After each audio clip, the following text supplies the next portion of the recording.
Hey, so I wanted to show you how I created this class text that you are seeing right now. I'm heading into Blender. I'm gonna delete all the space stuff and create a text. I'm gonna rotate it on the x-axis and just gonna type something in there. And yeah, I'm gonna head to the data properties, and in there you got this font tab. Just select any font you like. I'm gonna take the basketball one. If you got some overlapping like I do right here, just adjust the character spacing a little bit. Then we are going to head to the geometry tab and let's make something like 0.05.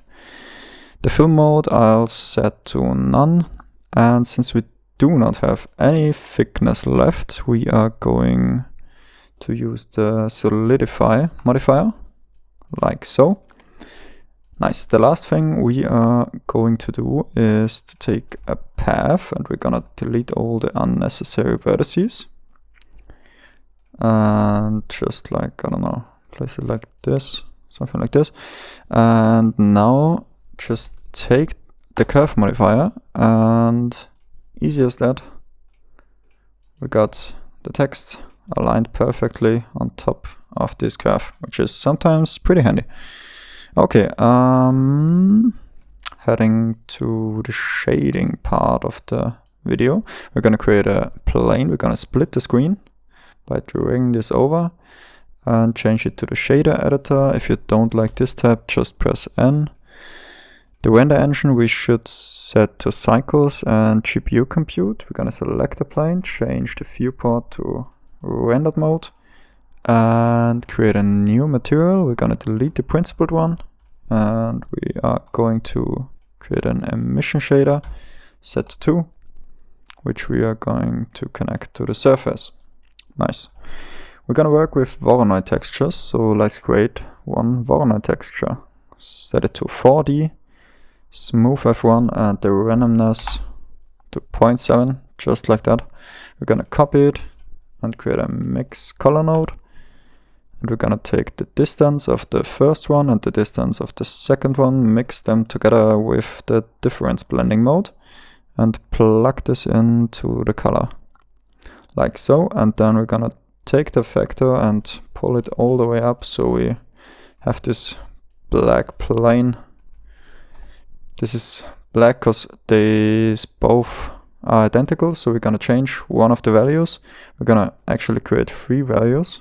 The first one we're gonna stick into the evolution, the second one into the scale, and the third one into the smoothness of both textures. If something is off at the end, you just have to control each of these value nodes. We're gonna create a math node and stick it into the smoothness of one of those, it doesn't matter which one. And if we pull up the scale now, you can see we get those really nice fake caustics going on.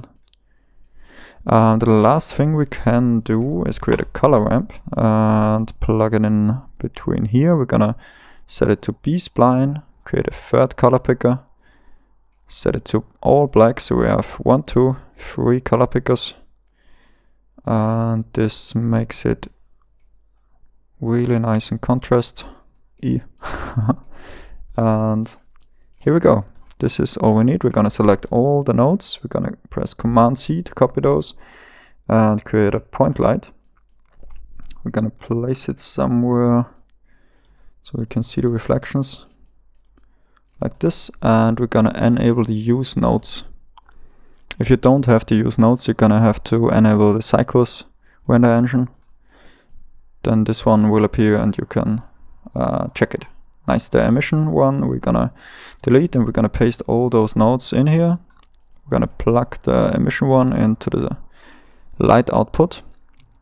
And now all we have left to do is to create a mapping node alongside with a texture coordinate node. So we map the texture of all this stuff onto the light. We're gonna the mapping node has to feed into both of these of these texture nodes, and then normal into the vector. And just like that, we got the caustics going on. These caustics look the best if you combine it with some volumetrics. So I'm creating a cube. I'm gonna scale it down on just the y-axis. Just make a really thin cube. Pressing scale and shift and y, you can scale it on the x and the z-axis simultaneously and place it above the light source. You're gonna create a new material and delete the principled BSDF and create a principled volume node, which is a pretty needy node that is new in Blender 4. We're gonna create a noise texture and plug it into the density socket. And to adjust the density even more, we can add a multiply node, and just like that we can easily control how thick or not thick this thing is. Nice. Okay, let's leave it at that. We're gonna create a background plane. So create a plane, rotate it by 90 degrees and place it somewhere in the back. We're gonna create a new material. We're gonna stick with the principled BSDF to make it a little bit more easy. We're gonna turn the metallic all the way up, the roughness all the way down. And all we do with this is playing with the normal. So we're gonna stick a bump node into the normal and create a magic texture and a noise texture. I like combining those textures with one another. Makes a pretty neat effect, and plug all those together and into the height. The first texture of those texture strings is gonna affect the base texture, the base noise clumps, as you can see, that we get.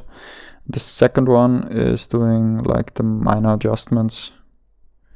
Yeah, you have to play around with these to find something you like. I think this will work out pretty nicely. Now we have to give the texture material. So let's stick with the principled one. We're gonna give it a lot of transmission, quite a lot of roughness, and turn down the alpha so the light is actually coming through really nicely. Also, since all this looks gray, let's turn down the world strength, the world lighting, all the way down. And if we now scatter those lights over the scene, I recommend you do this with Alt and D and not Shift and D, since that way we are creating only instances and not duplicates. So if you change any of these values inside of the light, they are gonna change for all the other lights as well, which is really handy, so you don't have to do all the stuff manually. And yeah, just place a couple of those lights so we can see what we are working with here, just like that. Nice. And the last thing I want to show you is how to create some indirect lighting and create some more interesting pattern in the back. So create a plane, you can scale it down on the z-axis a little bit, scale it up, and create a new collection. We're gonna call this indirect lighting. And we're gonna enable the indirect lighting option right up here and check this on.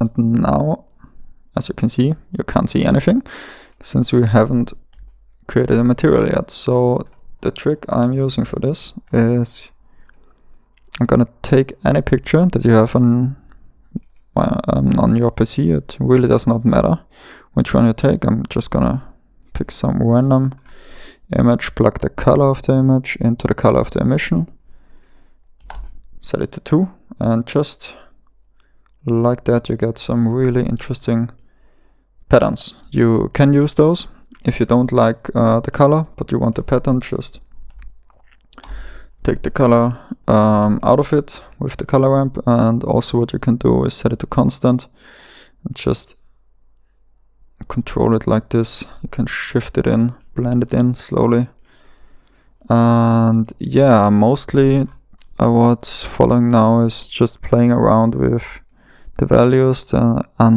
anisotropy should be set a little bit high, I think. And yeah, also make sure that the cube is placed above the light, so you get those light bounces in.